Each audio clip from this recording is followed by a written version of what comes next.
Well, howdy, howdy, howdy. Nearly Senior Citizen here. Greetings, boys, girls, and all of our non-binary friends, and welcome to this, a brand new day. Definitely a thumbs up.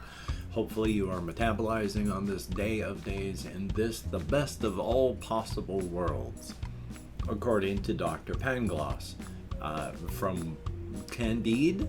I'm not quite sure how it's pronounced, by Voltaire, a satire at the time.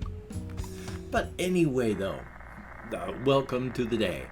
I have not had a lot really happening in my life. I've been trying to be as creative as possible and doing as best I can, and actually thinking of a fair amount.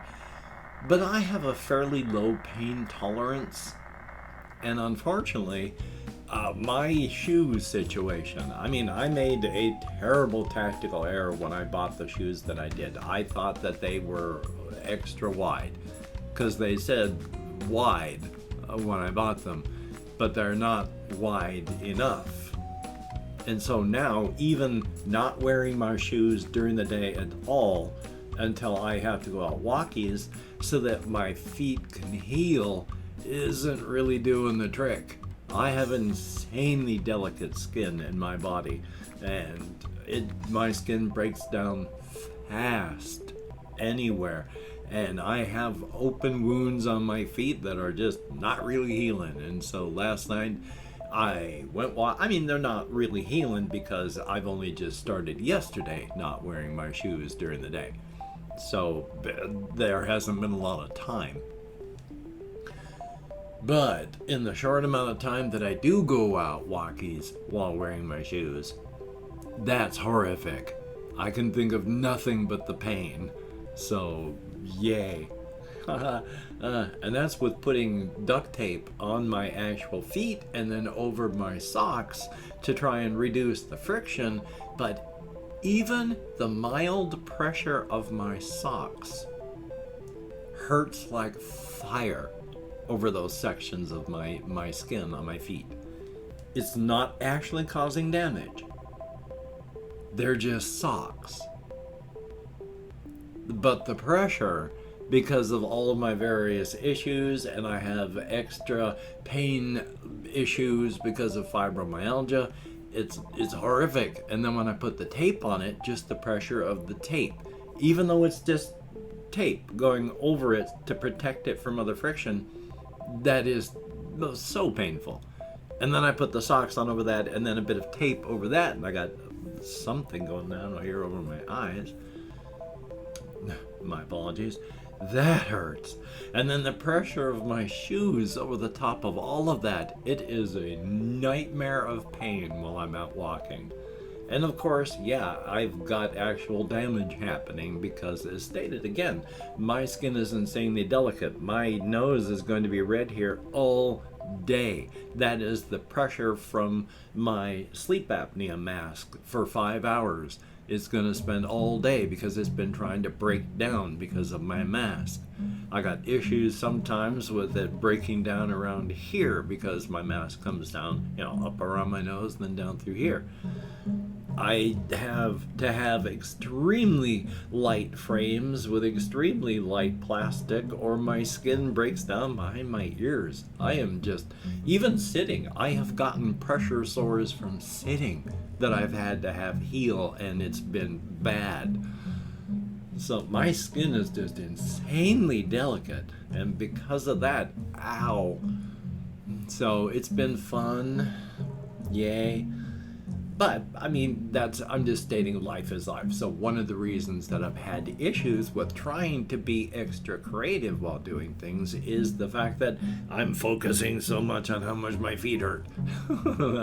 And it's hard sometimes to push past that. So I'm doing things, I'm working on stuff.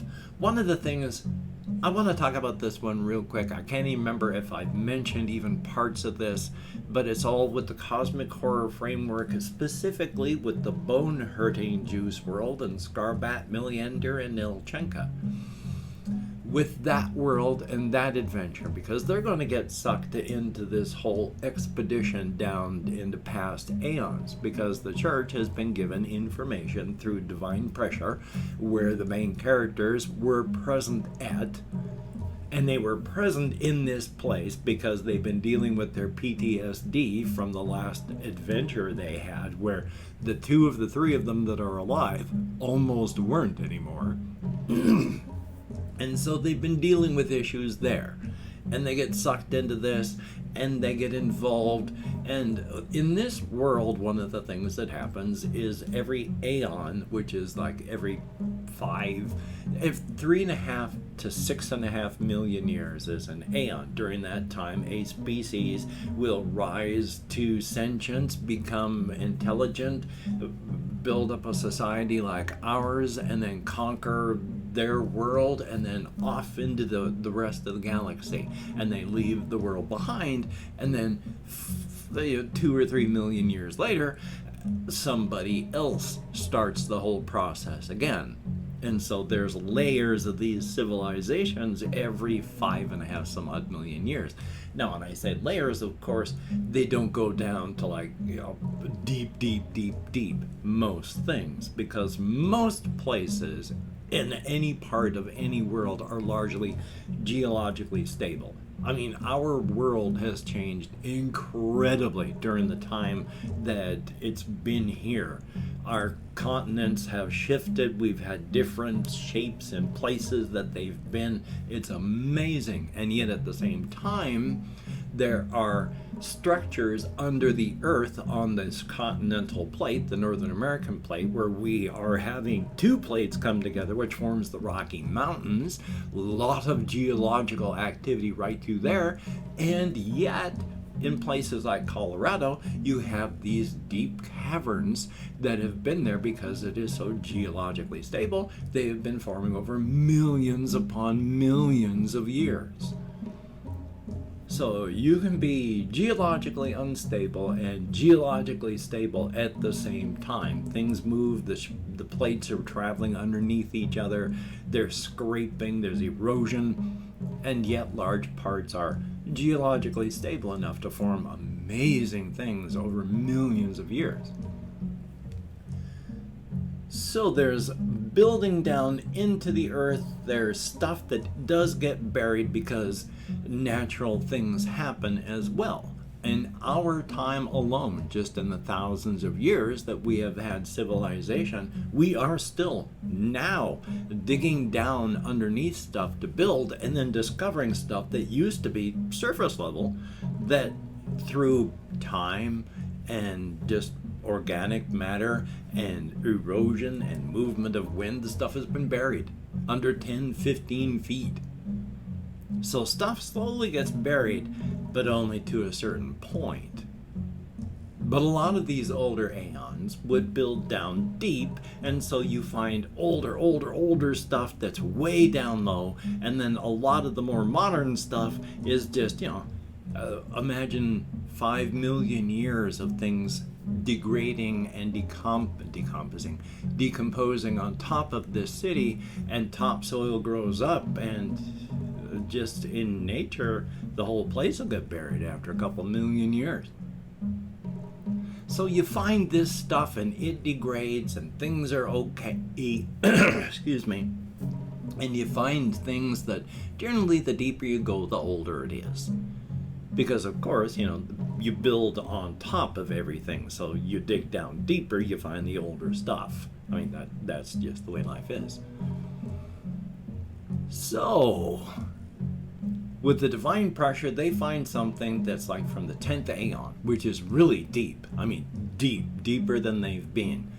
And so they're heading down deep to find this stuff.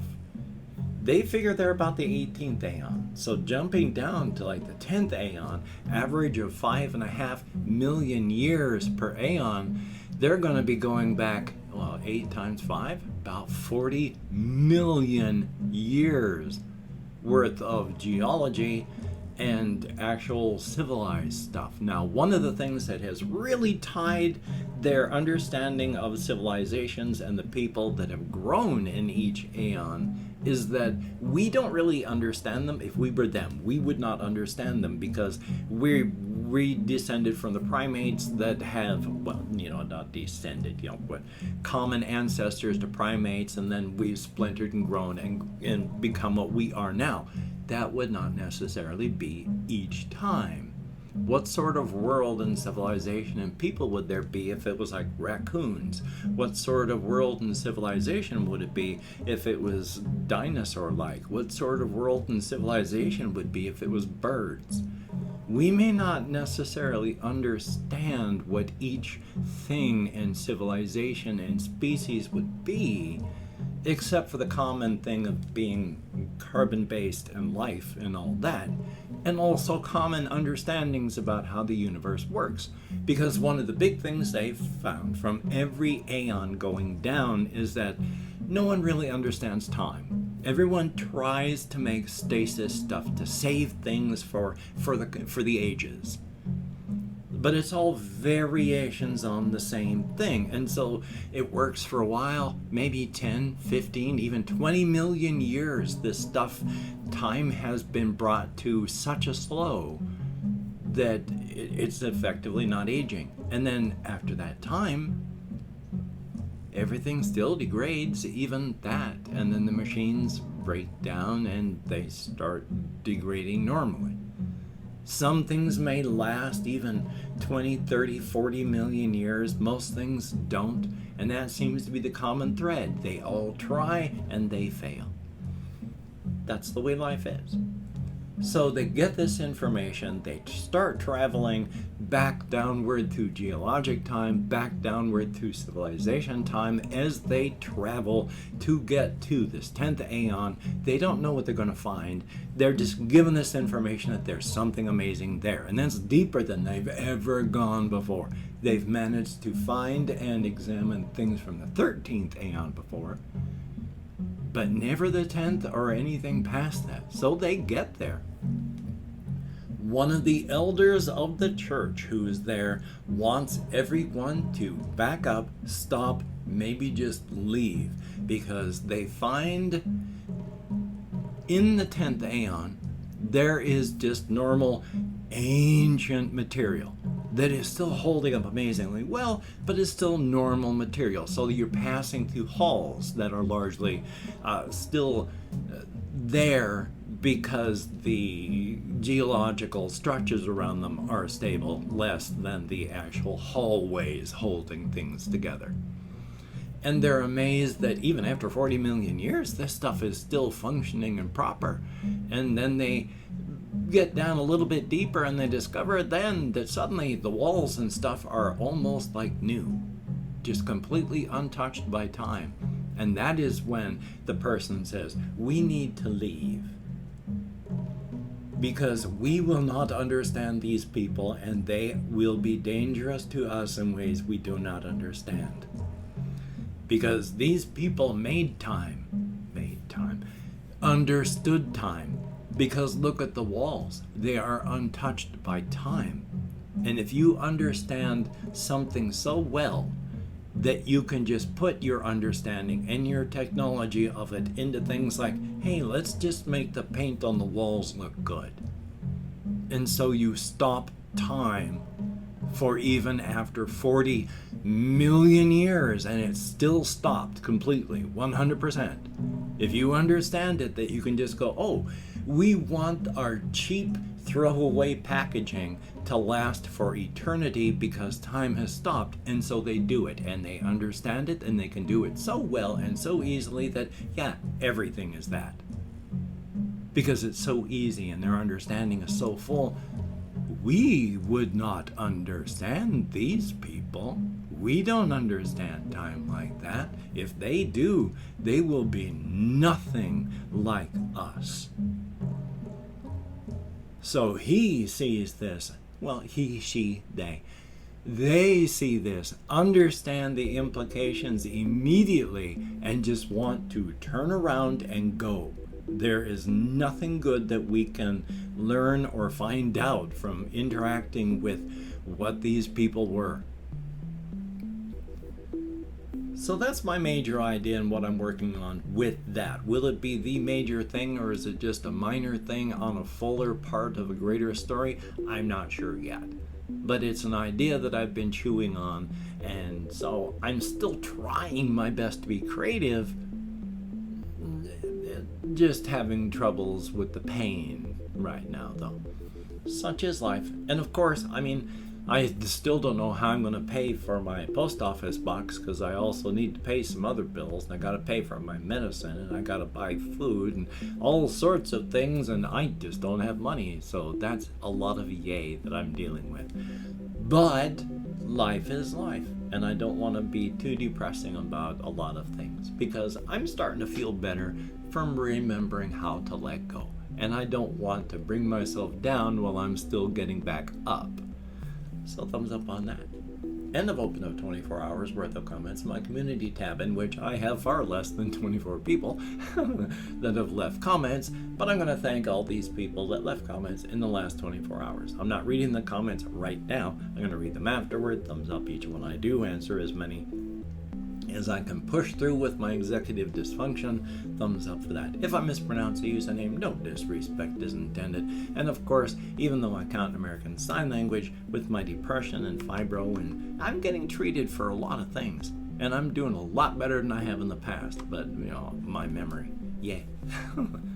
I've no idea if I'm properly pronouncing it, but of course, Kurai Abernathy, and thank you very, very much. Ice Damon, it is very true. And we have Zetkin, thumbs up and thank you. Thank you. I don't know where my voice went. Nash Papadinets, I sure hope I'm close. Thank you very, very much. EW, thank you very much, and I need to remember that. And then Ben B, greatly appreciated. And then we have Chiron Cobb, thumbs up. We have Dude, D-E-W-D, thumbs up and thank you. There is Kevin George, greatly appreciated. Denial, good to see you in the comments. Definitely a thumbs up. There is Johnny K, thumbs up. Nando Rice Cheruti, thumbs up and thank you. Bird Lisa 58, greatly appreciated. And then that is it. 12 people who left me comments in the last 24 hours. Thank you so very much. You do get me out of my head and into the world and dealing with real people, if only in text. Definitely a thumbs up on that. While my hands are in the air, I have no idea what device you may be watching this on. Because of that, I have no idea where the text description for the video is. But inside of it, I have links to all my channels, not my videos. And of course, I have my Twitter, Facebook, Patreon.com, and if you could become a Patreon.com patron, like one of these beautiful and awesome people, that would be beautiful and awesome. It is these people that help me eat, that keep a roof over my head. Thank you so very much. If you'd like to help me out without sending money through the patronage, I have a PayPal link. That is greatly appreciated if you do help me out. I do need to double check on my Amazon wishlist link, no matter where the text description and links are. I gotta try and keep that more up to date. Good old executive dysfunction. Thumbs up on that. Now, of course, if you cannot, I don't know where I am. I always derail myself by talking. Did I do the whole this, and this, and this, and this, and this, and this, and this, and all that? Let's pretend I did, because I honestly cannot remember if I did, but I just moved my hands like I did, so I must have. Hey, life is life. And of course, try to be as creative as you can during these very hard times, because they are hard times, and try to disassociate yourself from the constant stream of bad news. Remember to let go. This is actually one of the reasons that when I do go on to social media like Twitter and Facebook and all that, I limit it to just a few hours. I went and messed that all up. I'll try it in English. I try to limit it to just a few times a day, and only about, goodness gracious, 20 minutes at a time. Because once you find yourself trying to find self-validation in it, once you find yourself doom scrolling and just trying to get outraged, none of this is helping you. None of that is helping you. So I just do it a couple times a day, 20 minutes at a time, and then back out of the pool for my own mental health. And of course, with the covfefe bug raging around the world, especially here in the United States, where we're like only Mongolia has it worse, we are the world's hotspot. Thumbs up for that. So, if you have to go out, please practice your social distancing. Wear a mask, wash your hands, try not to touch your face. If you can, get vaxxed. Get a booster when you can, and thanks of course to Florida, which now apparently, because they refuse to take it seriously and have been punishing those that have been taking it seriously, apparently now there is a variant taking place that bypasses the vaccine entirely.